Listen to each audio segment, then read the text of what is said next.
My name is Eleanor Vance. I'm 36 years old, and I'm an operations management consultant. The fluorescent lights of the conference room hummed, casting a sterile glow on the faces around the table. It was my last official day at Sterling Solutions, and I was giving my final handover presentation to Mark, my replacement, and Brenda from HR.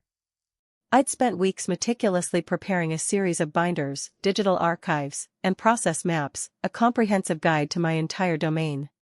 I paused, gesturing to the stack of color-coded binders on the table, each labeled for a different operational pillar. And this, of course, is the Master Operations Binder, linking everything together. Mark, a man whose permanent expression seemed to be one of mild amusement, leaned back in his chair, a faint smirk playing on his lips. Brenda, usually so composed, actually let out a small, almost imperceptible sigh. Then Mark said it, his voice dripping with condescension, "Eleanor, we appreciate the effort, truly. But don't you think this is a bit excessive?" My stomach clenched, a hot wave of indignation washing over me, but I kept my face neutral. I just nodded slowly, picked up my pen, and made a small note on my pad. I knew, deep down, that his flippancy would come back to haunt them, and when it did, I decided right then and there, they wouldn't get my help for free. In fact, they'd pay handsomely for every minute of it. To understand why I reacted that way, and why that excessive comment stung so deeply, you need to know a little about my history at Sterling and the kind of work I did. I joined Sterling Solutions 7 years ago, straight out of my MBA program. It was a mid-sized tech firm, specializing in custom software solutions for the healthcare industry. When I started, operations were, to put it mildly, a chaotic mess. Projects ran late, client communication was inconsistent, and internal processes were more tribal knowledge than documented procedure. My first year was spent simply observing, mapping, and then, very slowly, building. I implemented a new project management software, streamlined client onboarding, created a robust vendor management system, and developed a comprehensive knowledge base for every single process, from procurement to post-implementation support. I was the person who knew where every digital file lived, who had the contact for every obscure vendor, and who could troubleshoot any system glitch because I'd documented its entire history. My work wasn't glamorous, but it was the bedrock that allowed the developers to innovate and the sales team to thrive. I was the keeper of Sterling's institutional knowledge, a role I took immense pride in. My former boss, Sarah, the VP of Operations, had always championed my methodical approach.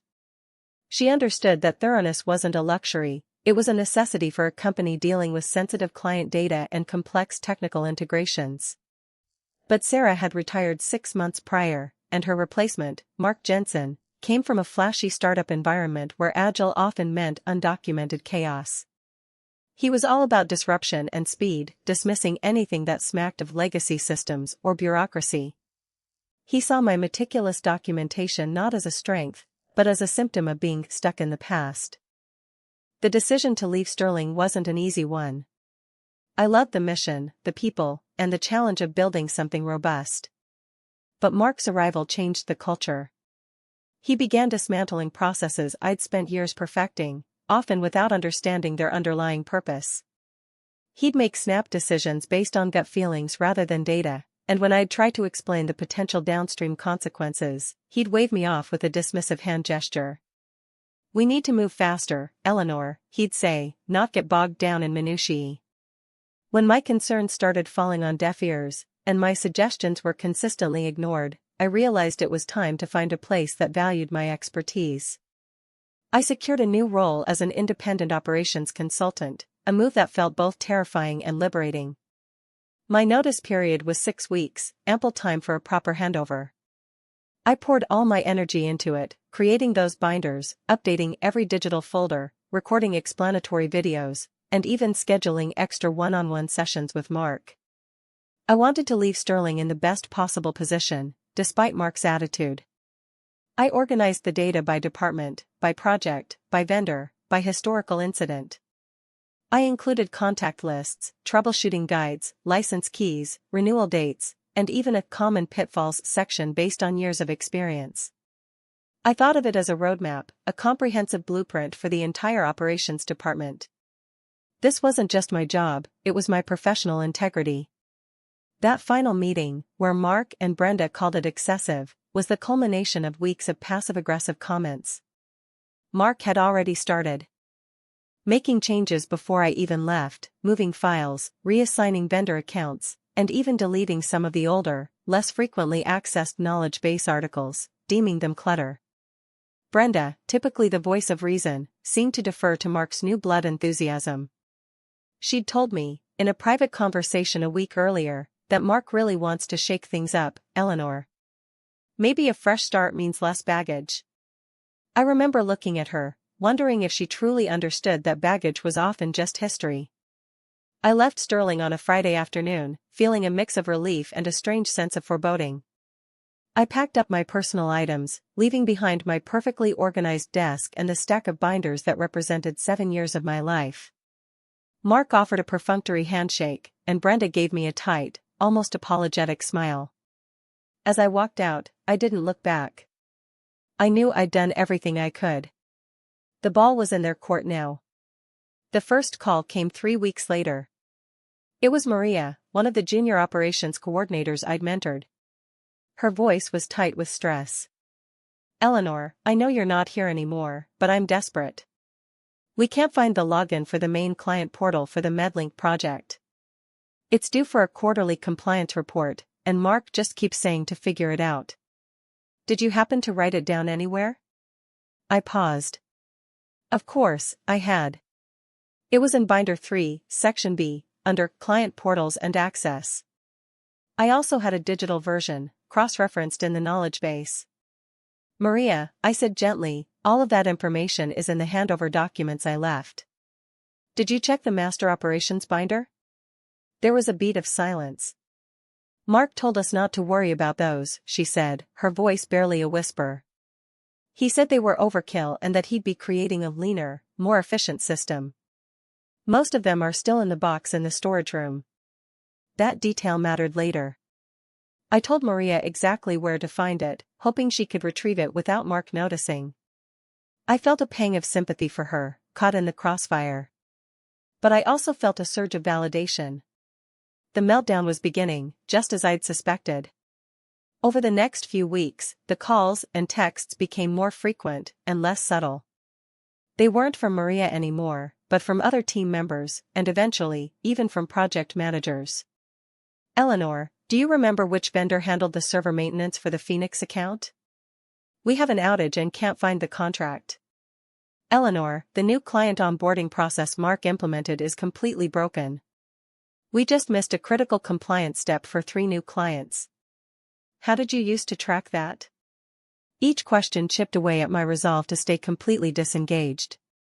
I gave vague, helpful pointers, always directing them back to the handover documents, knowing full well they weren't being used. It was like watching a slow-motion train wreck. Then came the email from Brenda, the HR representative. It was formal, polite, but had an undertone of urgency. "Dear Eleanor, I hope this email finds you well.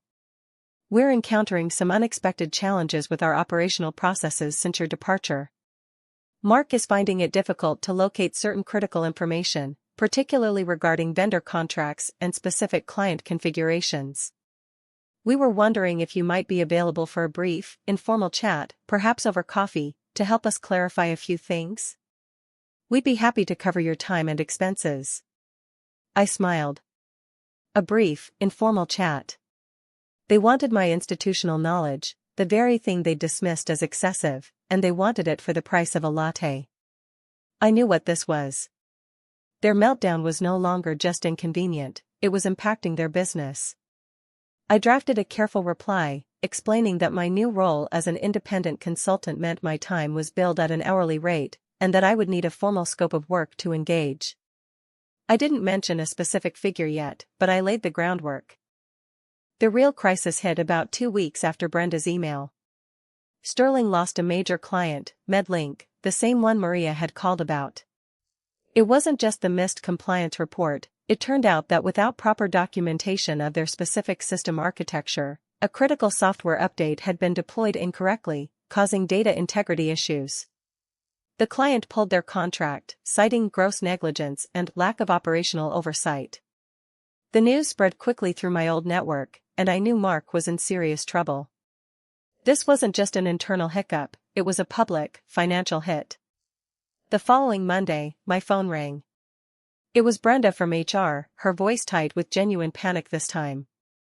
"Eleanor, we need your help. Desperately. The MedLink situation has escalated. We've had an emergency board meeting. Mark has been placed on administrative leave, and the entire operations department is in CH. Ows. We can't find anything. We need someone to come in, stabilize things, and rebuild the processes immediately. We understand you're consulting now. What would it take?" This was it. The moment I had anticipated. I took a deep breath, picturing Mark's sneer, Brenda's sigh, and the stack of excessive binders gathering dust in a storage room. "Brenda," I said, my voice calm and professional, "I can certainly help. My standard consulting rate for emergency operational recovery and documentation is $450 an hour. That includes my expertise in rebuilding systems, training your existing staff, and, most importantly, leveraging the comprehensive handover materials I already provided, which I understand haven't been fully utilized." There was a stunned silence on the other end of the line. I could almost hear her calculating the cost, the sheer audacity of my proposal. $450 an hour. It wasn't just about the money, it was about the principle. It was the price of their hubris, the cost of dismissing institutional knowledge.